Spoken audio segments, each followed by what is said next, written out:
Next question करते हैं, simple question है ये। Two billiard balls each of mass 0.05 kg moving in opposite directions with speed 6 metre per second.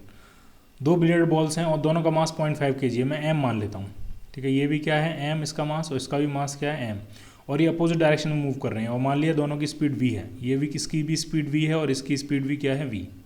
Values बाद में put कर देंगे, ठीक।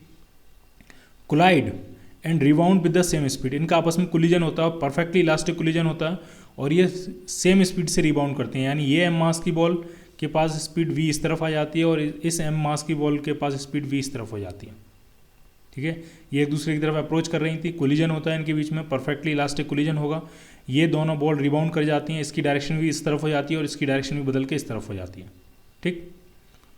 What is the impulse imparted to each ball due to the other ball.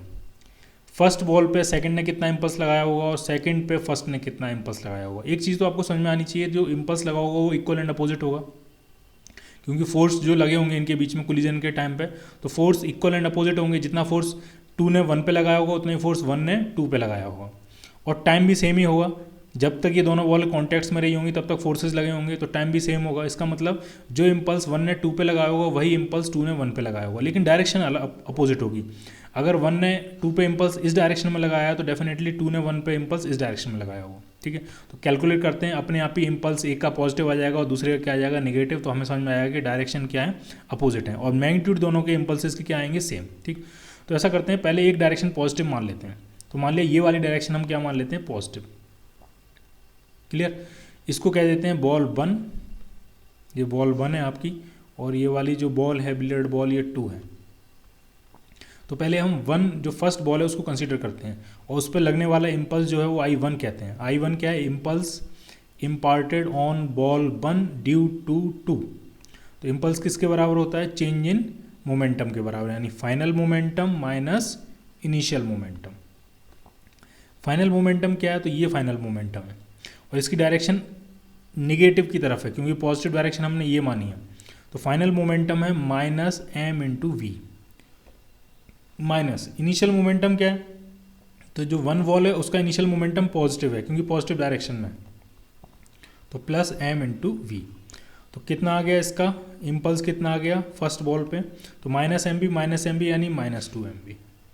Value बाद में put कर लेंगे, ठीक है। ऐसे इम्पल्स फाइंड करते हैं सेकेंड वाली बॉल पे।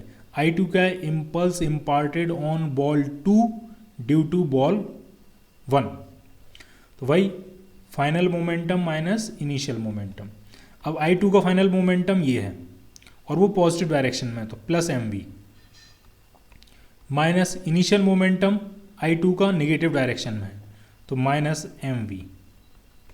तो ये माइनस माइनस प्लस हो जाएगा, तो ये कितना आ गया, प्लस 2 MB। अब यहाँ से साफ दिख रहा है कि अगर 1 वॉल पे लगने वाला इम्पल्स माइनस 2 MB है, सॉरी 2, ये 2 आएगा। फर्स्ट वॉल पे लगने वाला इम्पल्स अगर माइनस 2 MB है तो सेकंड वॉल पे लगने वाला इम्पल्स प्लस 2 MB है। Equal in magnitude but opposite in direction. Value निकालनी है, मैग्नीट्यूड निकालना है, तो चाहे I1 का मैग्नीट्यूड हो या I2 का मैग्नीट्यूड हो, दोनों का मैग्नीट्यूड 2 MB है, तो 2 इंटू m कितना है, m है आपका 0.05 और v कितना है, v है 6, तो ये आ जाएगा 0.6। और यूनिट क्या होती है इम्पल्स की, वही यूनिट होती है जो कि मोमेंटम की यूनिट होती है, kg into metre per second. Clear.